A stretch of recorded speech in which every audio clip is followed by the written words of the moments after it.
Assalamualaikum warahmatullahi wabarakatuh. Perkenalkan, nama saya Tessa Septidistiana dengan NPM 2578257. Nah, kali ini saya akan menjelaskan tentang objek oriented pemrograman atau pemrograman berorientasi objek. Nah, di sini sebelumnya kita akan menjelaskan tentang OOP. OOP itu adalah sebuah pemrograman paradigma atau metode yang berfokus pada objek sebagai unit utamanya. Jadi di sini ada kelas, objek, metode, dan atribut. Nah, kalau kelas itu merupakan blueprint-nya, di mana untuk merancang dan mendefinisikan apa yang harus dimiliki oleh sebuah objek. Jadi seperti itu. Di sini kelasnya itu kayak ada macam-macam sifatnya ya. Seperti itu. Kalau objek itu sebuah wujud nyata dari sebuah kelas. Di mana objeknya di sini adalah nama-nama dari sifat-sifat tersebut kayak udang, nama-nama objeknya, seperti itu. Nah, di sini ada metode. Metode itu merupakan fungsi atau tindakan yang bisa dilakukan oleh sebuah objek. Jadi, di sini contohnya itu ada di cara swim dive-nya ini. Nah, setelah itu ada yang namanya atribut. Atribut itu adalah variabel atau data yang melekat pada sebuah objek, seperti ciri-ciri dari sifat-sifatannya, ciri-cirinya apa, bisa berenang atau apa. Terus, habis itu, di sini saya juga akan menjelaskan tentang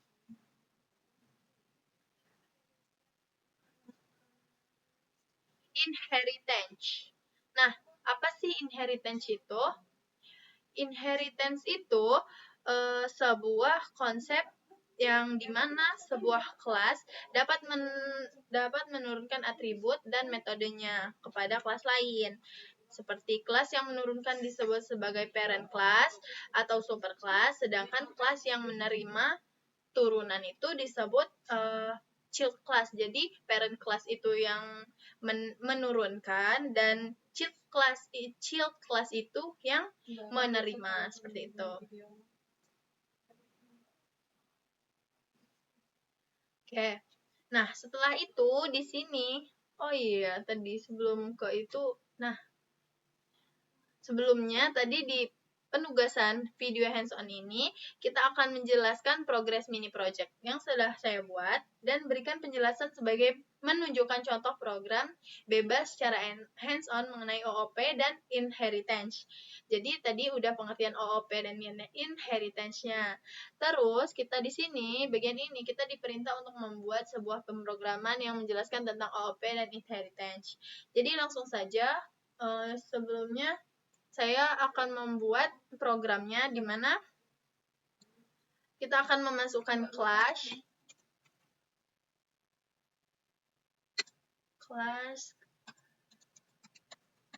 Di sini saya akan membuat tentang akun bank.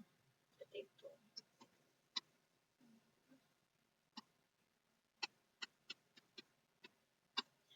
Habis itu masukkan div.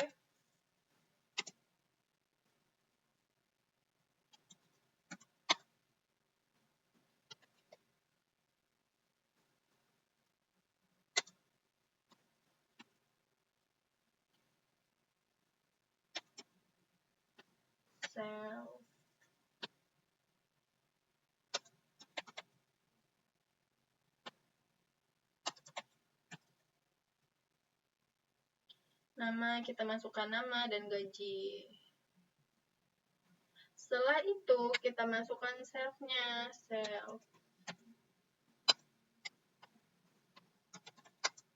self nama, maka akan keluar inputan nama, self gaji, self gaji, maka akan keluar gaji. Oke.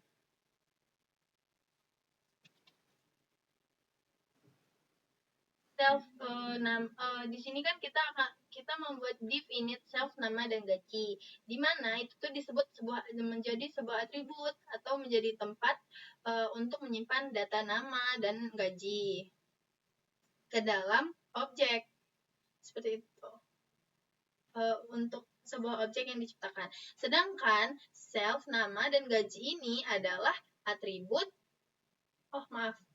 div init ini tadi konstruktornya. Kalau self nama dan gaji itu atributnya. Jadi tempat untuk menyimpan data ke dalam objek tersebut. Seperti itu. Lanjut, kita masukkan perintah div info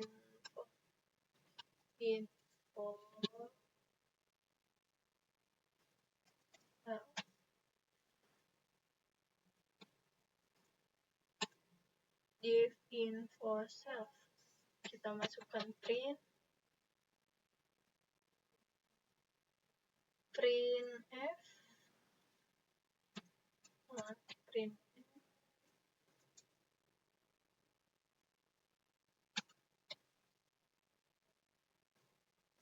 nama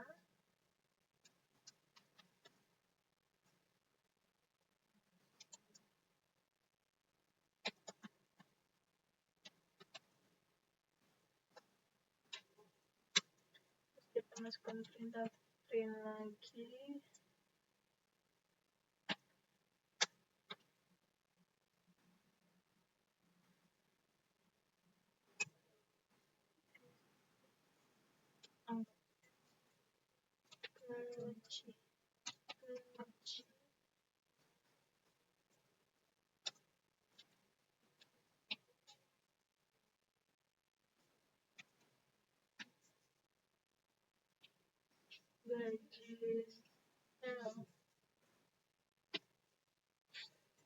gaji.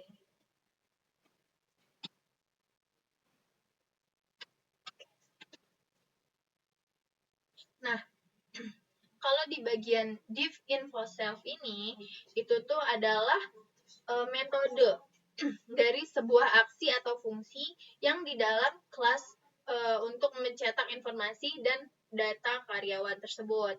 Nah, setelah itu, jadi itu fungsinya.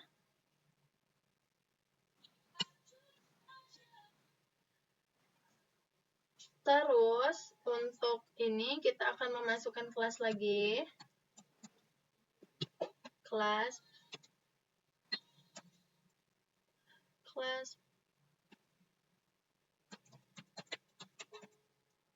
programmer.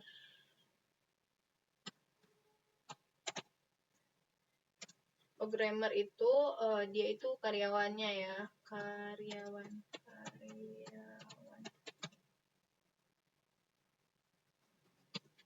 Nah, setelah itu kita masukkan perintah div init lagi,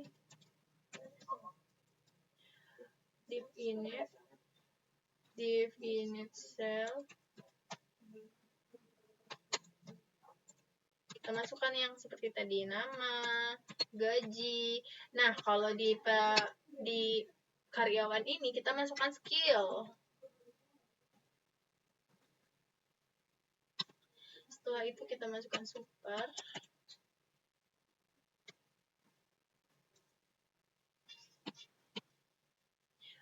Super init nama dan gaji. Terus kita masukkan self skill.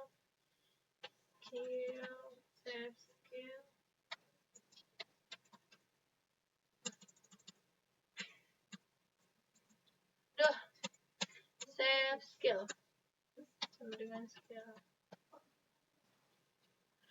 Nah, kalau di bagian ini kelas pemrograman itu Dia itu sebagai warisan, konsepnya itu sebagai warisan atau dia sebagai pewaris yang menjadi yang memasukkan semua sifat dan fungsi di dalam kelas karyawan seperti itu. Kalau di bagian div init, kalau div init ini seperti tadi konstrukturnya. Sedangkan kita mengapa menggunakan super init dan gaji itu sebagai warisan dari fungsi super yang digunakan untuk memanggil konstruktor milik induk agar kita tidak perlu menulis ulang logika, penghiasan nama, dan gaji. Seperti itu. Nah, lanjut ke programnya.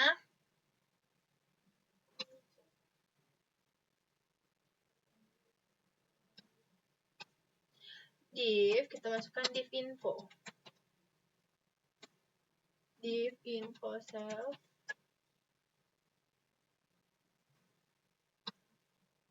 Kita masukkan super.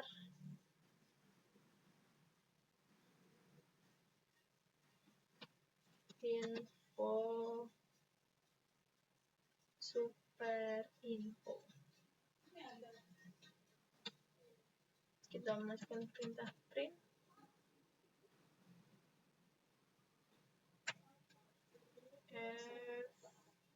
Skill.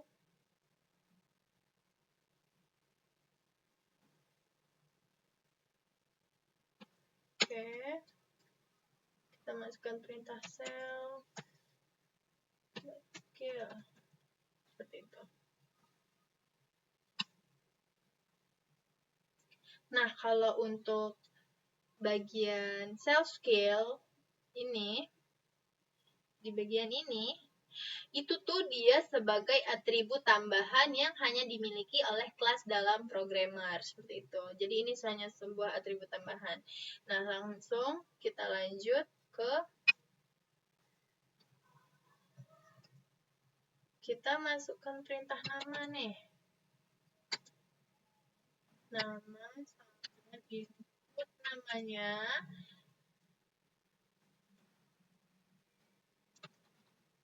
Nama.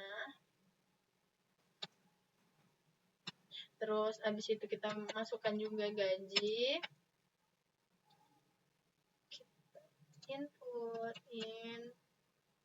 kita pakai init.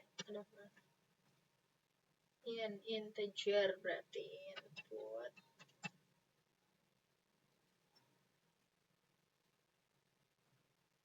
Gaji.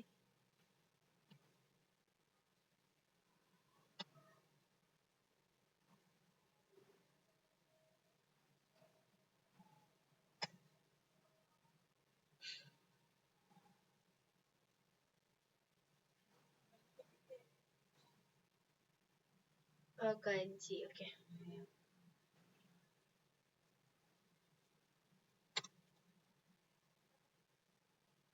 Oke, setelah itu kita masukkan skill. Skillnya input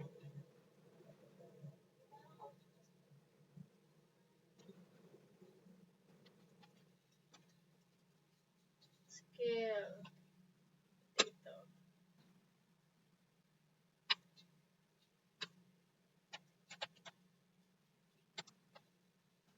Staff programmer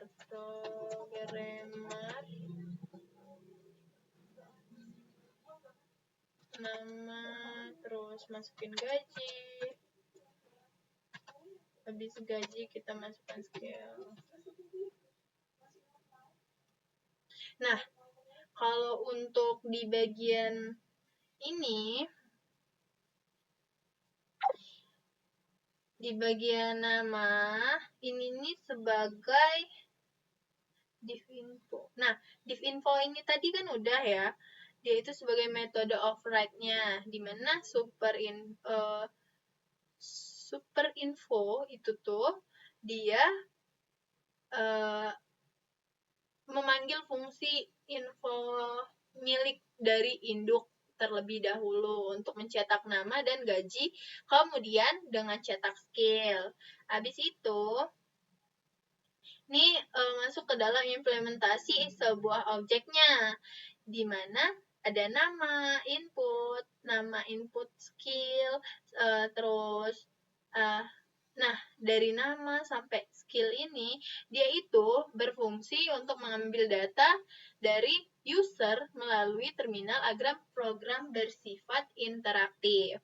Sedangkan untuk staff ini staff, nama, skill, gaji, itu tuh dia sebagai objeknya untuk merubah nyata dan untuk perubahan nyata dari kelas programnya, seperti itu. Nah, setelah itu kita masukkan nih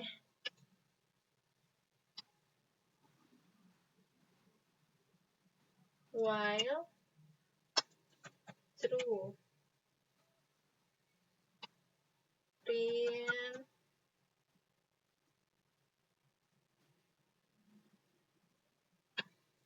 n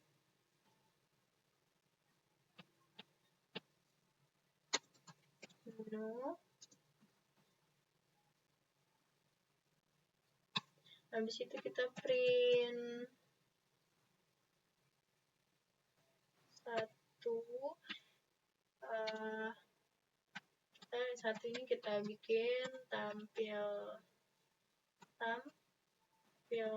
info seperti itu. Terus habis itu kita print lagi perintah kedua. Itu 2 kita masukin keluar.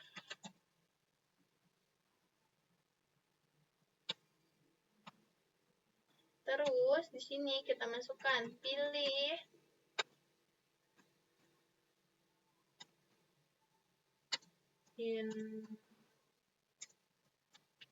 input,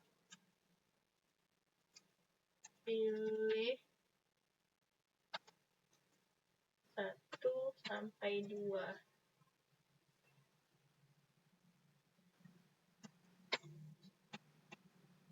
Setelah itu kita masukkan if. Pilih 1 atau kita masukkan staff info staff info. Habis itu kita masukkan elif pilihan 2. Oh, jangan lupa dikasih. Nah,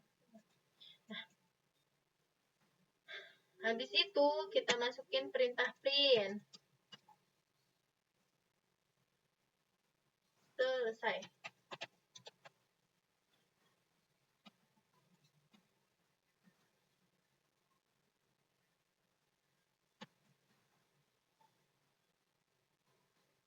Kita masukkan break. Baru kita masukkan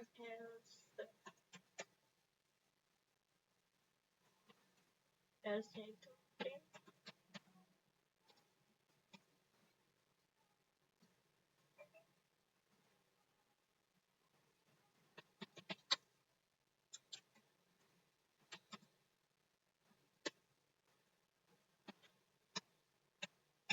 Nah, jadi seperti ini. Kita jelaskan lagi di bagian dari while dan true sampai bawah. Nah, untuk while dan true itu untuk membuat program berjalan agar pengguna dapat memilih menu berulang kali. While true ini kan looping ya, jadi perulangan. Terus kalau ini misalnya dari if sampai if 1, if 2, if 1, elif 2 itu tuh kalau if itu if di bagian if ini sebagai metode dari objek pengguna memilih angka 1. Kita diperintah untuk memilih angka 1.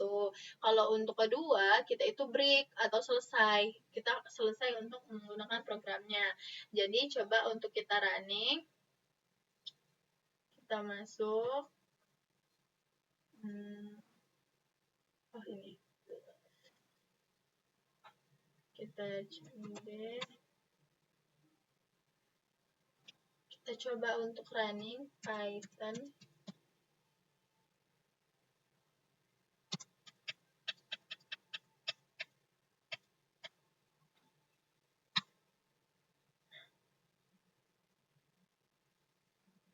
Coba namanya tadi apa ya?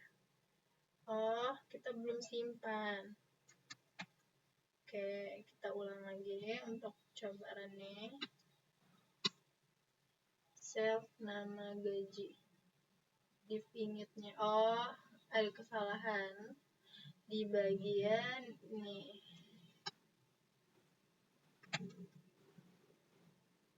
Kita coba running lagi. Di bagian karyawan. Modul. Line 10.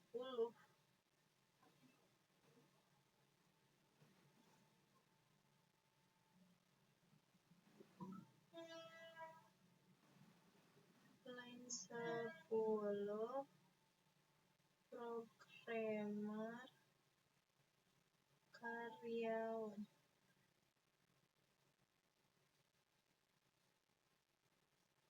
Ini apa sih tadi kesalahannya? Kelas programmer karyawan.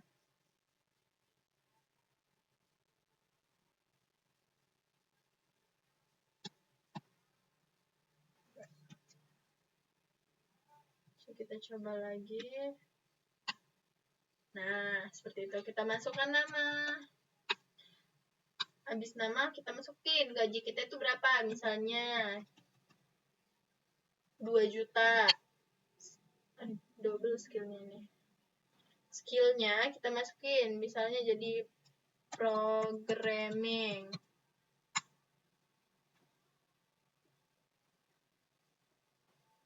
Ntar ada yang salah.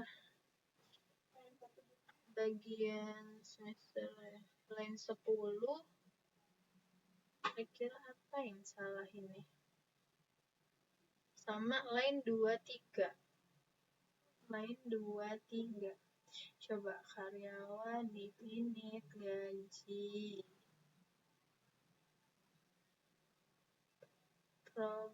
Class programmer apa ya?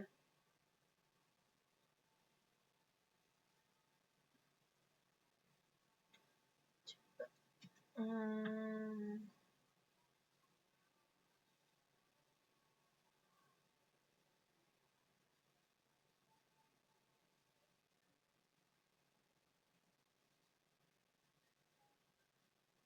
Untuk programmer staff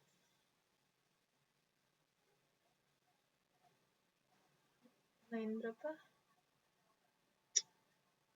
Line 23. Programmer 23. Nah, di sini.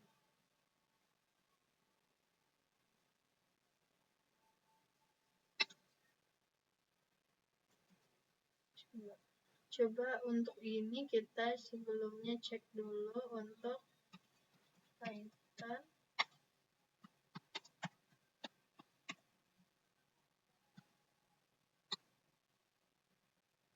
Nah, class. Oh, untuk ini coba untuk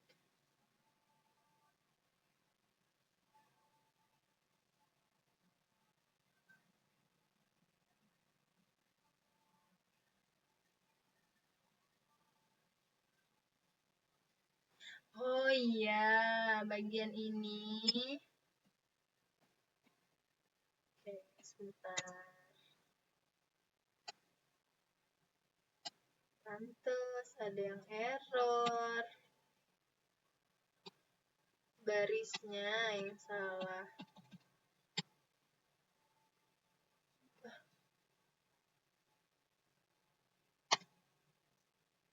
Habis itu ini juga.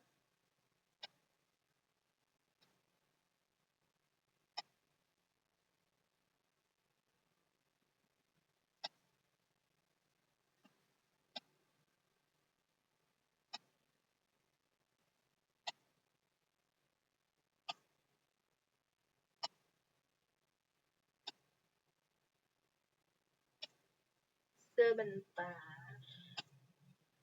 Oke, terus coba kita running lagi. Untuk yang file yang ini,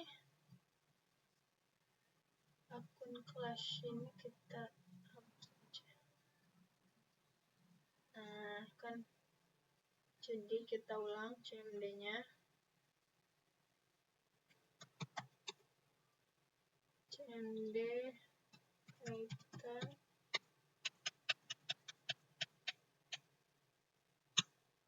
nama Tessa, gajinya 2 juta, skillnya program. Nah, kita pilih menu 1. Line 33, staff info. Sepertinya masih ada yang salah ya. Line 33 sama 16. 16.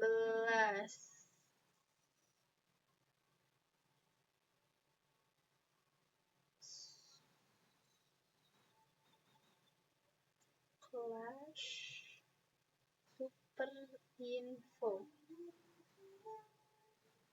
Apa tadi bacanya?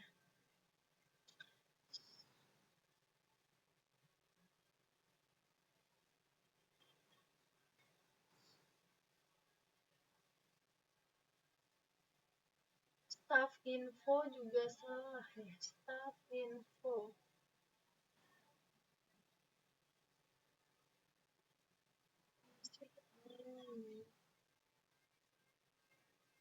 Apa yang salah ini?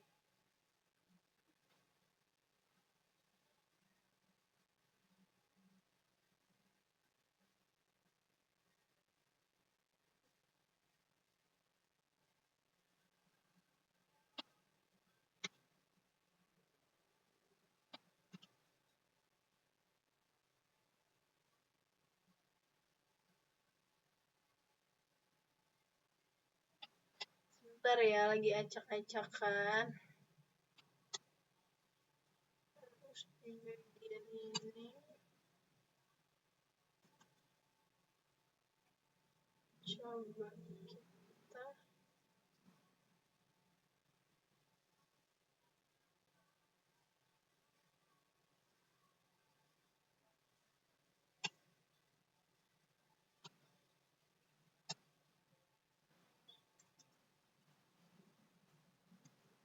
sebentar.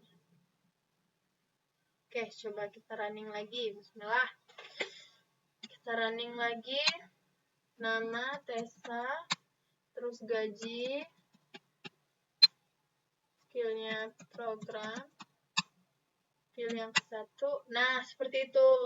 Jadi ini sudah selesai ya, maka akan muncul kalau kita bisa tampilkan info. Jadi di sini keluar infonya nama, Tessa, dan sebagainya. Kalau kita keluar 2, keluar. Seperti itu. Jadi seperti itu untuk penerapan OOP-nya. Nah, setelah itu kita lanjut ke bagian menjelaskan mini project dan menunjukkan menunjukkan mana bagian merupakan parent class, child class, demonstrasi bagian counselor, kelas bekerja melalui list, objek, lakukan running program saat kondisi normal dan saat error, timer basis oleh try except. Oke. Langsung saja kita ke ini. Di sini ada main. Nah, di main ini ada docstring-nya. Nah, di sini ada yang namanya from NetOps Manager, Network Manager, dan Device Space juga. Itu tuh sebagai mengambil keputusan dalam kelas yang diperlukan dalam folder, package dalam NetOps. Nah, seperti itu. Terus juga ini div menampilkan header. Di sini ada bagian-bagian print segala macamnya. Di sini fungsinya itu hanya untuk mencetak identitas di layar saat program dimulai agar menampilkan lebih profesional. Seperti itu. Nah, di sini juga ada main. Nah, main ini dia itu sebuah main manager network itu sebuah objek untuk menampung semua router atau switch yang masuk ke dalam yang akan kita simpan di dalam objek manager. Nah, setelah itu di sini ada perulangan, yaitu while dan true. Maka akan keluar nanti untuk membuat program terus berjalan dan tidak akan langsung tutup ke dalam perintah selesai. Jadi bisa berulang-ulang kita memasukkan pilihan ini outputnya. Nah, di bagian ini itu pilihan logikanya. Di mana ini bagian ini tuh ada ada script, ada upper. Itu tuh kalau script itu untuk menghapus spasi.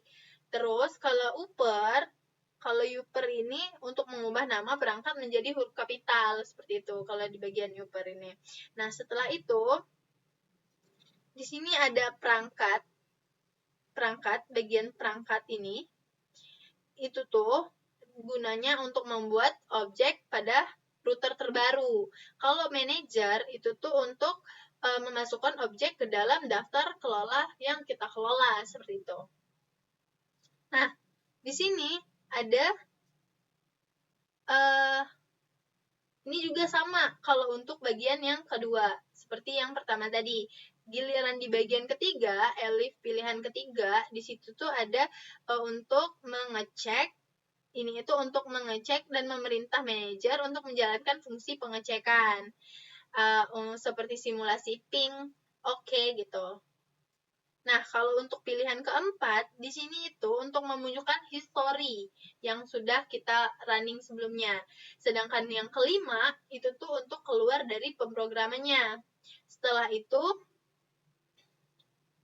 di sini ada untuk mengeksekusinya, di mana baris ini memastikan bahwa fungsi main yang akan berjalan tidak ada file atau dieksekusi secara langsung, bukan saat diimport oleh file lain, seperti itu. Nah, kalau untuk manajer,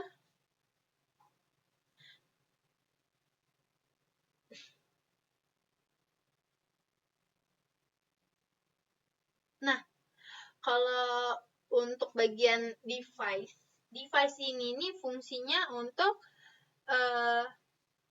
di mana di sini ada import random untuk membantu membuat angka acak, seperti itu. Kalau kelas network device, kelas network device itu adalah tempat umumnya, di mana ada init di sini untuk mendaftarkan perangkat ke IP yang akan pertama kali kita buat. Sedangkan cek status, kalau cek status ini kita untuk mensimulasi ping, isinya logika atau angka acak di bawah 0,2, maka koneksi dianggap gagal, seperti itu, atau timeout. Jadi di sini ada import randomnya, batasnya hanya 0,2. Selebihnya kalau nggak keluar ping oke, dia akan keluar koneksi timeout, seperti itu. Nah, di sini ada kelas network device.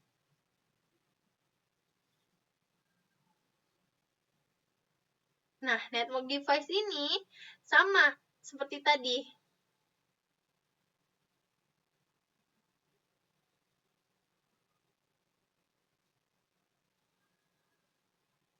Oh, kalau untuk kelas network device kan seperti itu.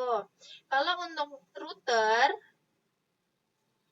nah kalau di router ini, super init, bagian ini, dia itu untuk mengambil data nama IP, kelas, atau tidak tulis ulang, seperti itu. Tidak akan menulis ulang. Nah, kalau untuk cek statusnya, itu tuh dia akan atau membatasi pengeluaran ping ping dari induk, lalu hasilnya ditambah ke keterangan spesifik router seperti OSPF dan juga routers seperti itu. Nah, di sini ada class switch device network. Dia itu saklar khusus. Saklar khusus yang maksudnya itu sama dengan untuk di bagian div initnya, dia itu sama dengan router memanggil data dan dasar dari induk. Giliran untuk cek statusnya itu, dia akan membatasi ping dari induk, lalu hasilnya ditambah keterangan spesifik seperti switch, STP, dan VLAN. Seperti itu. Ini kalau untuk di bagian device-nya. Untuk di bagian manager, di sini saya menggunakan tabulate supaya output hasil akhirnya nanti bisa rapih, bisa lebih rapih ya. Nah, untuk di bagian ini, class network device, itu tuh dia ada bagian init, di mana dia itu untuk menyampaikan dua registrasi device untuk daftar alat dan task history, catatan aktivitas seperti ini. Di sini ada registrasi device-nya dan juga ada task history-nya. Setelah itu ada yang namanya fungsi device. Nih, fungsi device ini ada tugasnya itu untuk memasukkan objek dari router atau switch yang baru dibuat ke dalam daftar simpanan. Seperti itu. Dia akan memasukkan objek router atau switch nih. Setelah itu untuk check all device itu tuh menjalankan pengecekan massal pada seluruh perangkat. Bagian ini mengenai error timeout secara otomatis. Jadi dia ini ada perulangan atau looping untuk memeriksa satu persatu perangkat yang ada di daftar. Seperti itu. Nah, di sini juga kita bisa coba ada pengecekan 20% seperti itu. Maka akan keluar sukses atau failed. Di sini ada try except-nya juga. Kita bisa ngelihat hasil cek device status, laporan sukses, terus ini try except itu fungsinya try except itu untuk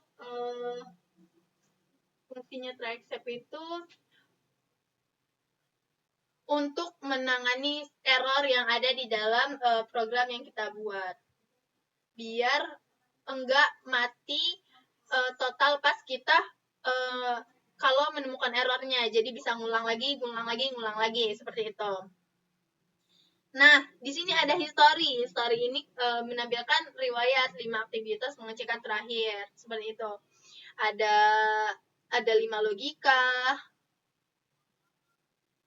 Terus juga kita bisa ada menyusun tabulate. Nih, seperti ini. Ini logikanya, historinya ada 5. Nah, seperti itu. Habis itu, kita kan diperintah untuk merunningnya. Kita masuk saja ke dalam file mini project kita. cmd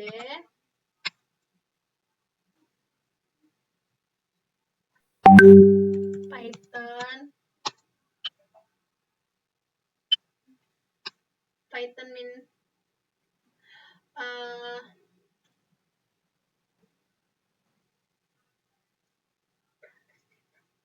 bales ini tuhnya dong.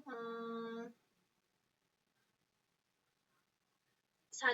Oke, kita masukkan perintah 1, kita masukkan routernya itu kita misalnya R2 192.168.1.1. Nah, kita masukkan lagi nih switch-nya. R5 misal, R4 misalkan. Kita masukin IP-nya 192.168.1.2. Setelah itu, coba kita cek 3 sampai kita menemukan R. Nah, di sini kan ada sebelum kita jalankan cek koneksinya itu, di sini ada penjelasannya sukses. Kalau sukses itu dia akan memunculkan ping oke. Sedangkan di sini ada keluar routingnya, namanya itu OSPF aktif. Berarti nama ininya aktif ya, OSPF. Terus router LAN-nya itu ada 11. Nah, terus kalau misalnya kalau gini, ini statusnya STP atau forwarding, sedangkan aktivitasnya VLANS, aktivitasnya ada 2. Nah, kan ini kita masih belum menemukan error. Nah, kalau kita menemukan error, pasti di sini dia akan mengeluarkan output violate atau error, di mana connection timeout this destination host are unable. Seperti itu kalau kita menemukan error. Jadi ping OK-nya sudah keluar, kita sudah sukses, ada juga yang sudah error seperti itu. Setelah itu kita keluarkan 4. Kita lihat hasil riwayat aktivitas yang telah kita lakukan. Nah, ini tadi fungsi tabulate itu supaya rapih seperti ini riwayat hasil terakhirnya. Jadi seperti itu. Untuk nomor 5-nya error ya. Seperti itu. Nah, jadi yang sudah diminta dari soal ini, kita menunjukkan dan menjelaskan mana bagian yang merupakan parent class dan child class. Parent class itu di bagian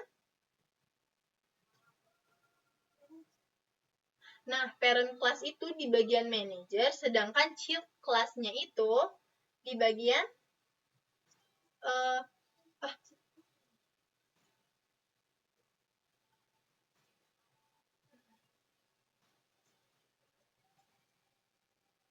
berarti Berarti parent class-nya itu di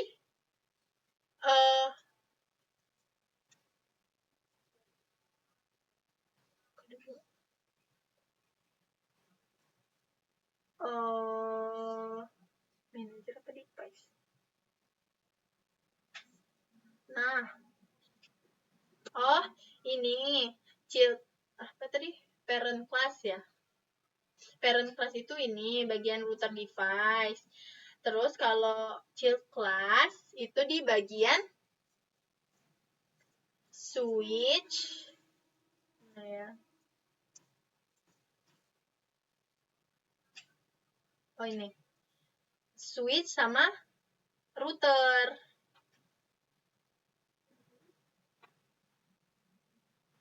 Ini parent class, ini child class-nya. Seperti itu. Terus demonstrasikan bagaimana control class bekerja mengelola list objek. Seperti itu tadi. Pokoknya sudah dijelaskan control class bekerja mengelola objek. Seperti itu. Nah, sepertinya sudah cukup sampai di situ. Hands on saya akhiri. Wassalamualaikum warahmatullahi wabarakatuh.